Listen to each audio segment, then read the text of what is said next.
Niyanig ng magnitude 5.4 na lindol ang Aurora at ilang lugar sa Luzon, kabilang na ang Metro Manila. Wala namang naiulat na nasaktan o pinsalang naidulot ang lindol. May report si Julius Segovia. Alas 10:30 kaninang umaga nang maramdaman namin ang lindol habang kinocover ang workshop ng FDA sa isang hotel sa Maynila. Mula sa 11th floor, ramdam na ramdam namin ang pag-uga. Gumalaw pati mga baso sa mesa.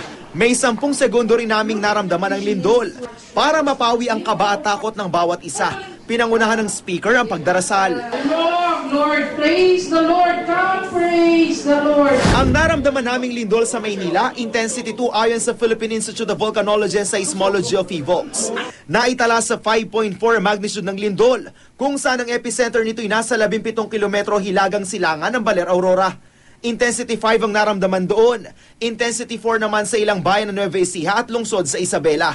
At Intensity 3 sa ilang bahagi ng Region 3 at malaking parte ng Metro Manila. Ang lindol na nangyari ng 10:27 ng umaga ay dulot ng pagkilos ng kasiguran fault na may offshore extension. Ibig sabihin, yung fault na nasa lupa ay tumatahak din sa may bandang karagatan. Sa kabila nito, wala raw dapat ikabahala ang publiko dahil 5 kilometro lang ang lalim ng lindol, mababaw lang kung tutusin. Hindi rin nag-issue ng tsunami alert ang PHIVOLCS sa mga lugar na malapit sa coastal areas. Di naman daw kasi naabot ang 6.5 magnitude level na benchmark sa pag-i-issue nito.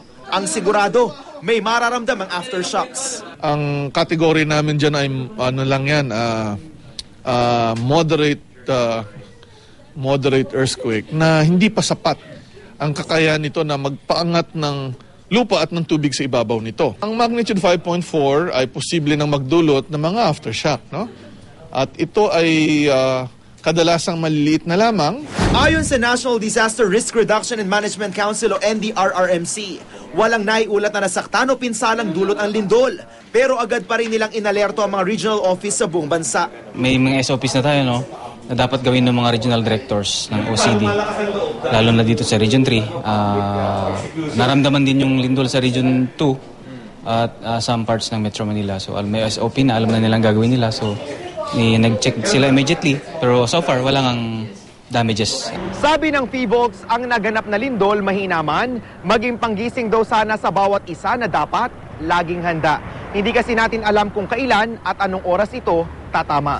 Kung nasa loob ng gusali, umiwas daw sa mga babasaging bagay na maaaring bumagsak. Sa ilalim ng mesa magtago. Kung ang building naman ay maayos at hindi guguho, ay stay put ka muna. Magkaroon ka ng position na drop, cover and hold, no? Yumuko, sumuko, takpan ng ulo, doon ka lang sa ligtas na lugar. Saka umalis pagtapos ng pagyanig. Sa nasa labas naman, iwasan daw ang mga puno, poste ng kuryente at mga konkretong estruktura. Higit sa lahat, manatiling kalmado at wag na wag magpapanik. Julius Segovia, GMA News.